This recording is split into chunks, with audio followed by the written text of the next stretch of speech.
Well, here's an interesting article about dog etiquette. I think it's germane. Let's go take a look. After incident, dog etiquette questions pop up at Greenville breweries and restaurants. No matter where you live or what you do, if you own a dog, that dog is like a part of the family. A dog is there with you at your lowest moments and your most triumphant times. You take your dog hiking, to the park, even out to eat. From al fresco dining at a downtown restaurant, to a nearby street festival, to having drinks on the patio at a local brewery, dogs are a part of the experience for many every day. But there is a flip side to the enjoyment of having a day with your dog. After all, dogs are still animals, and there are hundreds of different scenarios that might pop up in a simple afternoon. It's why dog etiquette is so important in public settings, as 13 Stripes Brewery recently learned at Taylor's Mill. Since we opened, we have allowed dogs on the deck at 13 Stripes, said Michael Robinson, co-owner of 13 Stripes Brewery. But with this first incident, that changed pretty quickly. The incident happened on a busy Friday. A dog bit an adult customer at the brewery. Right after that, Robinson, along with his partners and the owners of Taylor's Mill, agreed that the only way to protect themselves was to stop allowing dogs at the mill. And this is why we can't have nice things. It was a decision no one came to lightly, Robinson said, but one that was necessary to avoid future issues. We always strive for a welcoming, inviting space at Taylor's Mill, said Alex Reynolds, communications and special projects for Taylor's Mill development. We know that 99 out of 100 dogs are going to be great, but one incident can cost a small business a lot, and that blows back on everyone here. The incident also raises the issue of dog etiquette. What rules should dog owners follow when they take their dog brewery, restaurant, or retail outlet, which they shouldn't be doing? But if you're going to do it and break the law, at least follow these rules, please. The community tap on Wade Hampton Boulevard in Greenville is very dog friendly and has been since they opened. They don't make food in-house, so they can allow dogs inside in addition to on their deck space. But it's a decision that requires some diligence, according to co-owner Mike Okupinski.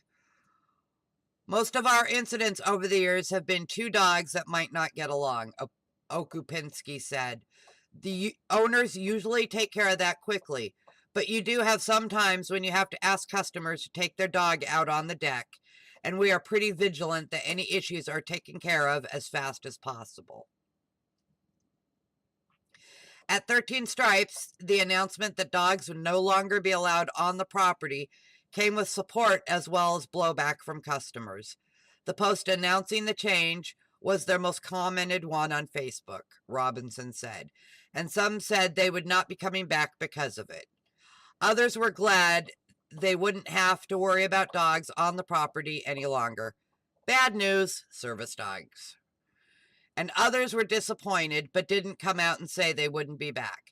They just wish it could be a different way. This is why we can't have nice things. I think Taylor's Mill is overreacting with their new no dog policy, said Lindsay Lustig, a dog owner from Greenville who makes many of her brewery and restaurant choices based on the pet policy. I appreciate the steps they made to make the environment safe for everyone, but I think banning dogs is not the best solution. Perhaps designate an area where dogs can be on site that does not bother those that are not dog friendly, because I think breweries are the perfect place to bring dogs.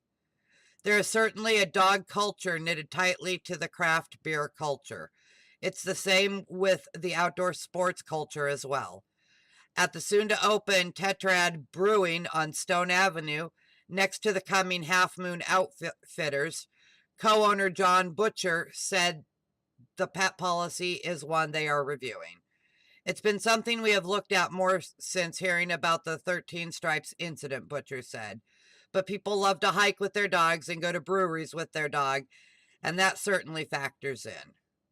Common sense also factors in, Butcher said. Dog trainer at Camp Bow Wow, Sean Hendrickson, agrees and said dog owners have to know their dog's limitations before putting them in a public and often very crowded situation. Hendrickson said dogs have to have a say on what they find fun and what they don't. In a situation like eating outside at a restaurant or at a crowded brewery, the dog can't be treated like a lawn ornament or something paraded around. The dog has to feel like it has a say in what is happening, and that's up to the owner to understand. Plus, dogs are still animals, and animals have base instincts. For a dog, he explained, each interaction leads to fight, flight, or play. More often than not, the reaction is play, but the other two have to be considered. Body language of a dog is key, Hendrickson said. You can tell so much about a dog by its body language. So if it's panting, but it's not hot outside, or if they seem stiff or rigid, that's something to pay attention to. If their eyes are moving, but there is no focus, that's something to notice. It's also important for those around dogs to know they have a role in the success of a dog's trip out. Anyone looking to pet someone else's dogs needs to ask first, and then approach by letting the dog smell their hand. This goes for adults and children. Anything else could put the dog in a defensive position, and that is where fight or flight comes into the conversation. A calm demeanor is also as important. Dogs feed off of people's energy, and a calm person is one that a dog can trust. With children, this is especially key because while dogs are great at determining adult energy, a child is often more of a wild card. Tips to dog etiquette in public from the Caesar Way. Feed them first. How would you like it if someone brought you to a place with all kinds of delicious smelling food when you were hungry and then forbade you from eating? You wouldn't. You'd hate it and probably be pretty annoyed with them. Well, your pooch is having the doggy version of this reaction. The difference is that their solution isn't to get mad, it's to act up and keep trying to get food. One way to minimize food envy in your dog is to feed them right before you head out so that they arrive at the restaurant with a full belly. Wear them out. If your pup is full of energy when you arrive to eat, getting them to sit still is going to be a lot tougher. They have to get that energy out somehow, and if they're not extremely well trained, it's likely to manifest itself in barking, pacing, whining, or other bad behaviors. Keep this from happening by taking a long walk before going to the restaurant or making a pit stop at the dog park before you eat. This way, your dog will be ready to plop down and rest while you enjoy your food. Head where it's puppy approved.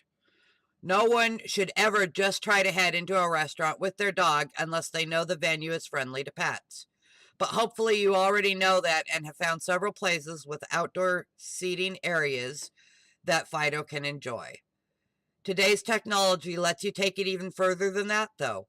With sites like dogfriendly.com, it's easy to not only find places that allow pets, but welcome them with open arms. How do you think your dog would like being served his own doggy meal?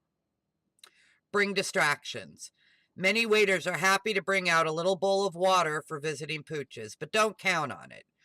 If you're headed out to eat with your pup, always take a travel water bowl with you so that she stays hydrated and has something to do.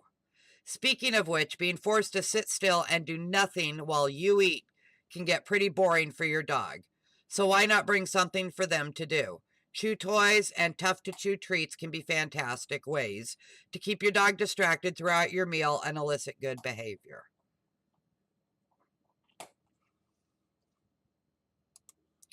Know your dog. Some dogs are completely calm and in control about eating out at a restaurant, but it sends others into a frenzy.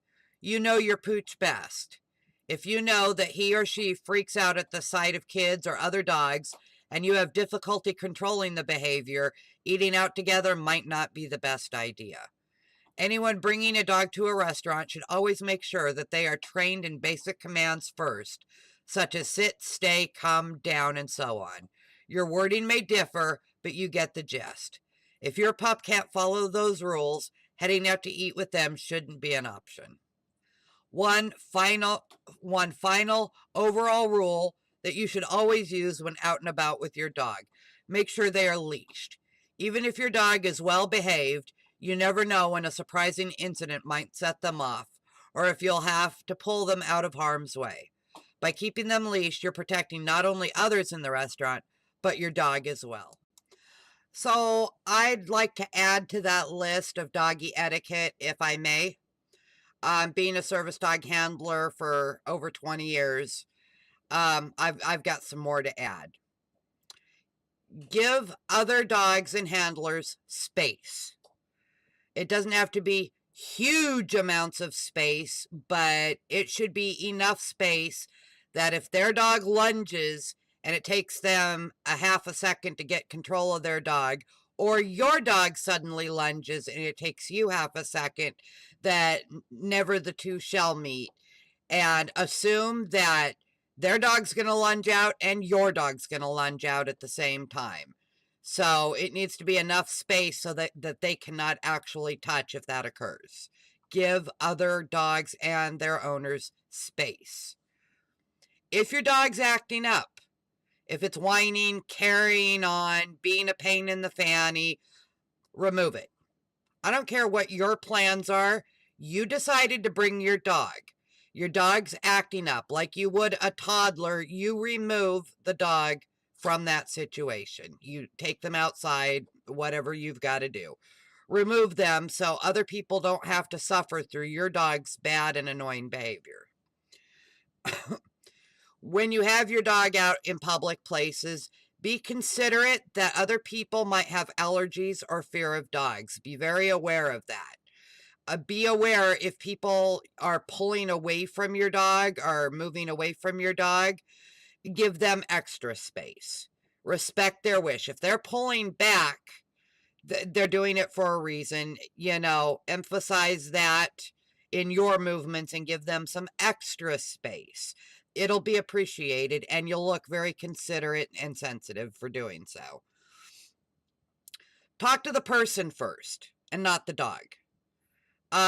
It's like a man talking to a woman's boobs. Talk to the dog or the person first, and then if you get permission, then address the dog. Don't disturb a dog that's under command. If they are laying there quietly, assume if they are behaving in a quiet manner, they're sitting, they're downing, whatever, assume they're under command. And once again, don't disturb them until you speak with the owner and get permission first. And finally, if the owner says you can say hello, don't just go in for the dog. Is there, should I do it a particular way? Is there anything, you want me to do? Let the owner have control of the interaction. There might be specific things that you need to do for the owner or the dog to make, them more comfortable, to assist in the dog's training. There's a myriad of reasons why, it might need to be conducted in a certain way. Be respectful of the owner and let them dictate how this goes. They know the dog best. They know the dog's needs. They know the dog's temperament. Please allow the owner to have control of the interaction. Those are the ones that I could come up with. Can you guys, other handlers, can you guys come up with any more that aren't specifically service dog related? Dog etiquette. I particularly hate when people let their dog run up on my dog. I mean, nose touching my dog. It makes my head explode. I want to turn around and go ballistic. You don't let your dog run up to somebody else's dog like that. You don't know if their dog's aggressive. They don't know if your dog's aggressive. It's just horribly bad manners to let your dog, approach another person's dog. Even at the vet's office, if you have to pass in close quarters, you take up an extremely short leash and do your level best so that your dog doesn't touch the other person's dog. If possible, put the dog on the other side of you so you're between your dog and the other dog. You know, it's really, really important, especially in this day and age with people with fake service dogs that are running around attacking other dogs. Um, Safety and a cushion of space is needed. Anyway, that was my 2 cents that I wanted to put in about doggy etiquette. Hey, you guys, mention yours in the comments below. Till next video, bye.